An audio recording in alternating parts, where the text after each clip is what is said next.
मतलब तुम 24 घंटे में से 8 घंटे सोते हो। इसका मतलब तुम अपनी जिंदगी का 1/3 हिस्सा केवल सोने में वेस्ट कर रहे हो। व्हाट अ वेस्ट यार। अरे बड़े बड़े सक्सेसफुल और जीनियस लोग तो बस 2 या 2.5 घंटे सोते हैं, और कई लोग तो ऐसे हैं जो कि सोते ही नहीं। अरे ह्यूमन बॉडी है ही ऐसी, इसे किसी भी चीज में डालो वो समय के साथ ढल ही जाती है। तुम आज कम सोना स्टार्ट करो, समय के साथ तुम आराम से 2, 3, 4 घंटे में भी अपना काम करो। अपने सोने का समय कम करोगे तभी तो प्रोडक्टिव और कुछ नया सीखने के लिए ज्यादा समय मिलेगा। हम में से कई लोगों को तो केवल 5 या उससे कम घंटे सोने की ही जरूरत होती है।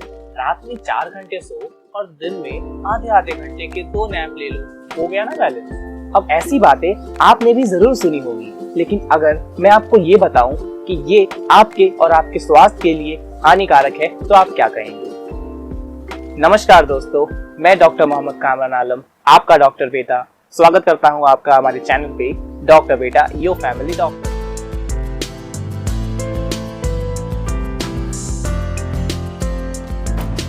दोस्तों, आज मैं बात करने वाला हूं आपके और हमारे नींद के बारे में, जिसे हम अक्सर किसी न किसी कारण से उड़ा देते हैं।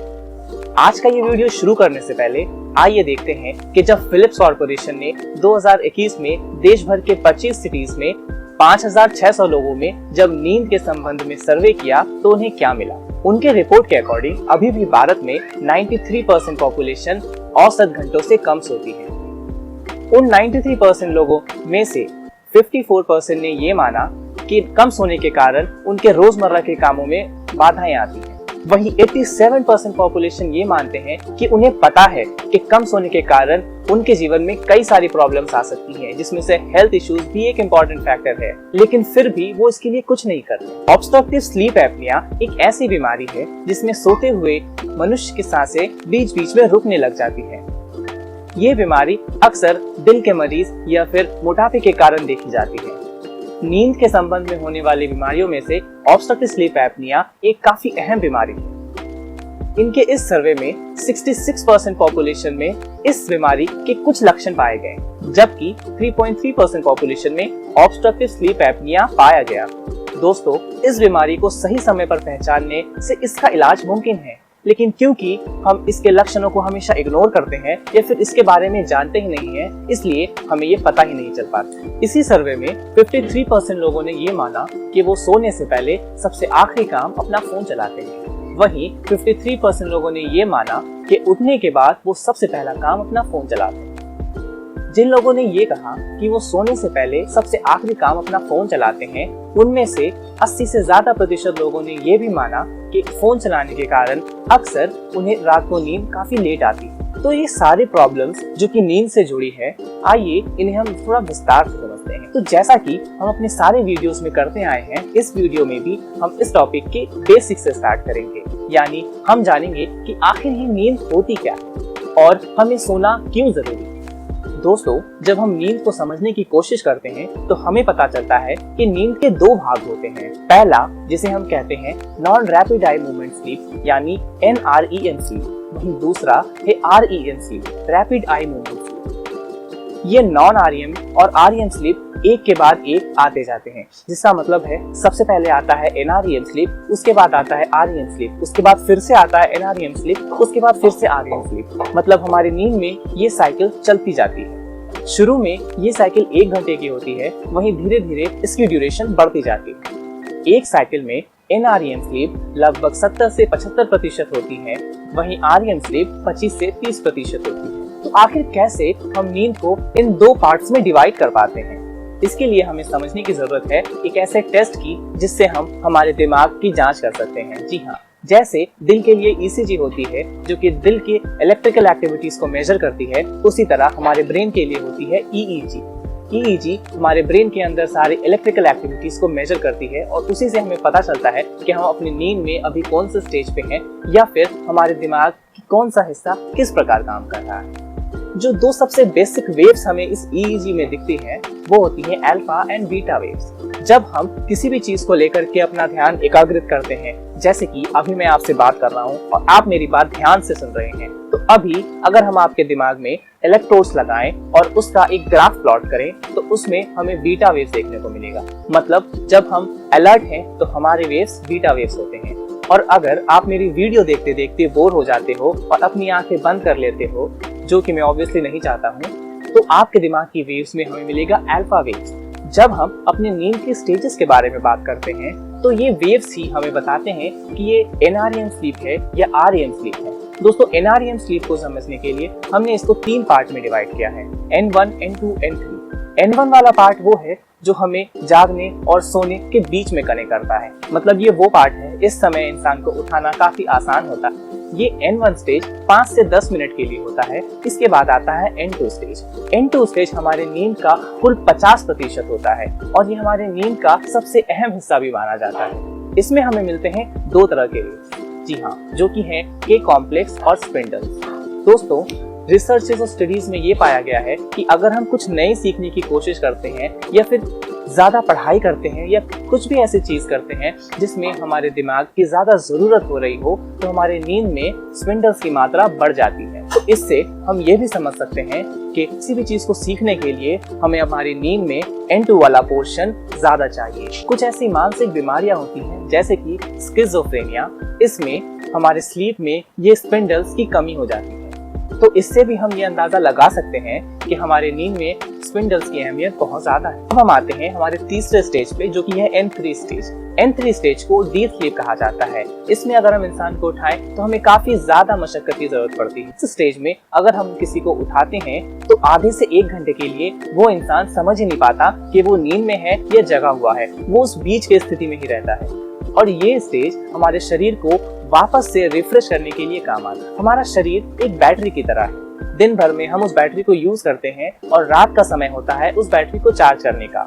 तो ये N3 वाला स्टेज हमारी बैटरी को चार्ज करने में मदद करता है। इन तीनों स्टेज के बाद आता है REM स्लीप, जो कि है रैपिड आई मूवमेंट स्लीप। इस स्टेज में कुछ ऐसी चीजें होती हैं जो कि NREM स्लीप के कंपैरिजन में विपरीत होती है। इसका मतलब नॉर्मली हम ये एक्सपेक्ट करते हैं कि जब हम नींद में होते हैं तो हमारी हार्ट बीट, हमारी बीपी धीरे धीरे कम होती है, क्योंकि हम एक रेस्ट वाली कंडीशन में होते हैं। वही REM स्लीप में ये सारी चीजें बढ़ने लग जाती है और अगर हम अपने दिमाग में इलेक्ट्रोड्स लगा करके EEG निकालें तो इस समय हमें बीटा वेव्स देखने को मिलती है। जी हाँ, ये बीटा वेव्स तब आ रही थी जब हमारा दिमाग अलर्ट था, मतलब वो ध्यान एकाग्रित कर रहा था, वो जगा हुआ था। लेकिन REM स्लीप में तो हम सो रहे होते हैं, लेकिन फिर भी हमारे ब्रेन में बीटा वेव्स दिखती है। इसका मतलब है कि इस समय हमारा दिमाग काफी ज्यादा एक्टिव होता है। भले ही हम सो रहे होते हैं, लेकिन हमारा दिमाग वो सारी चीजें जो हम दिन भर में करते हैं उनका परम्यूटेशन कॉम्बिनेशन लगा करके चीजों को प्रोसेस करता है।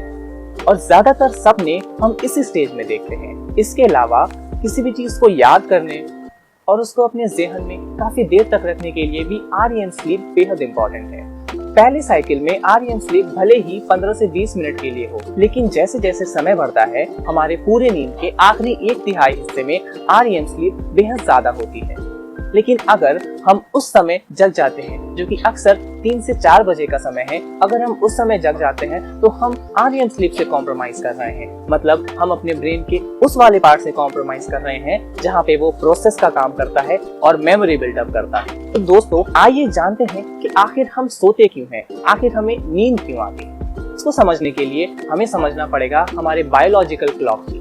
जी हाँ, जिस तरह हमारे घरों में घड़ी होती है जो कि हमें समय का ज्ञान दिलाती है और समय के साथ साथ बाहर दिन और रात होते हैं, उसी तरह हमारे शरीर के अंदर भी कई सारी ऐसी चीजें हैं जो समय के साथ बढ़ती हैं और घटती हैं और पूरे दिन भर के साइकिल में ये अपना भी एक साइकिल पूरा करती हैं, जिसे हम बायोलॉजिकल क्लॉक कहते हैं। जैसे कि हमें रात को नींद आती है और सुबह होते ही हम जग जाते हैं, उसी तरह हमारे ब्लड प्रेशर, हार्ट बीट, हमारे शरीर में हार्मोन, जो कि शरीर में वो केमिकल्स हैं जो कि कई प्रकार से हमारे शरीर को काम करने में मदद करती है, ये सब भी 24 घंटे में एक साइकिल पूरा करते हैं। और ये क्लॉक और हमारे बाहर वाले क्लॉक के बीच में एक समझौता होता है, मतलब एक सिंक्रोनाइजेशन बना होता है। ये समझौता अगर सही प्रकार से चले तो हम स्वस्थ रहेंगे, हमें किसी भी प्रकार की नींद और बाकी स्वास्थ्य रिलेटेड प्रॉब्लम नहीं होगी। लेकिन जब ये साइकिल बिगड़ती है, जब हमारे अंदर के क्लॉक और बाहर वाले क्लॉक साथ साथ नहीं चल पाते, तो हमें कई सारी बीमारियां देखने को मिलती हैं। हमारे इस बायोलॉजिकल क्लॉक का हेड होता है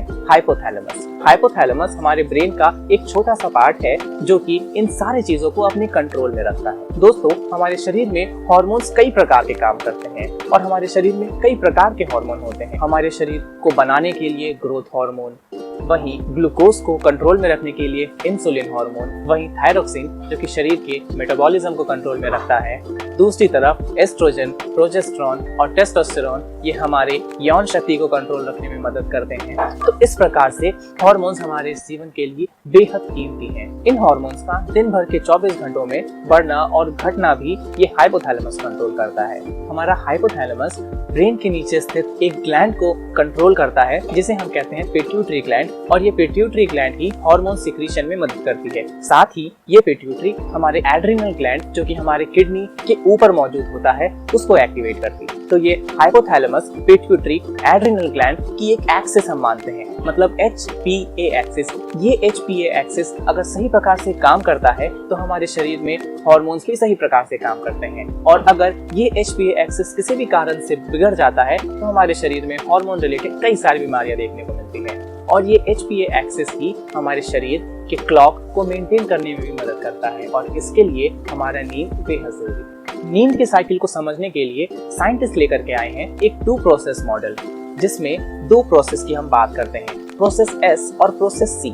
प्रोसेस S यानी स्लीप रिलेटेड साइकिल, मतलब ये प्रोसेस हमें नींद लाने में मदद करती है। वहीं प्रोसेस C ये सर्केडियन पाथवे, ये हमें जागने में मदद करती है। अब भले ही ज्यादातर लोगों को बायोलॉजी पसंद ना हो, लेकिन एक बात जो बायोलॉजी की आपको अभी भी याद होगी वो है what is the power house of energy. जी हाँ, सेल्स के अंदर एनर्जी का पावर हाउस कौन है ये हम सबको पता है, वो है माइटोकॉन्ड्रिया। माइटोकॉन्ड्रिया को क्यों हम पावर हाउस कहते हैं? क्योंकि वो ATP बनाने का काम करता है, और हमारे शरीर की एनर्जी करेंसी है ATP। मतलब ATP को खर्च करके हम अपने शरीर से कोई भी काम करा सकते हैं।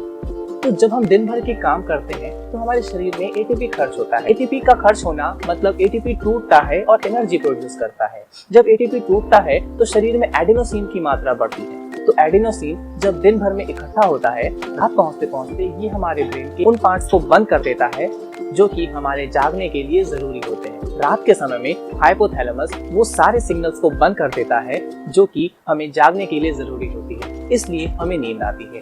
वहीं सुबह के समय ये सिग्नल्स वापस से एक्टिवेट हो जाते हैं, और किसी भी प्रकार के सेंसरी स्टिमुलस यानी हमारा छूना, हमारा देखना, हमारा कुछ भी महसूस करना वापस से एक्टिवेट हो जाता है, और इसी के साथ हम जाग जाते हैं। तो ये साइकिल हमारे सोने और जागने के लिए बेहद जरूरी है। अब आप ये कहोगे कि इतनी डिटेल में जानने के क्या फायदे? तो दोस्तों, आगे हम बात करने वाले हैं कि किस तरह से हम अपने रूटीन में बदलाव लाएं ताकि हम सही प्रकार से सो पाएं और उन सारी नींद रिलेटेड बीमारी से बच सकें। क्या मतलब अभी तक आपने डॉक्टर बेटा को सब्सक्राइब नहीं किया? क्या मतलब कि आप नहीं चाहते कि आप या आपके घर वाले हेल्दी रहें?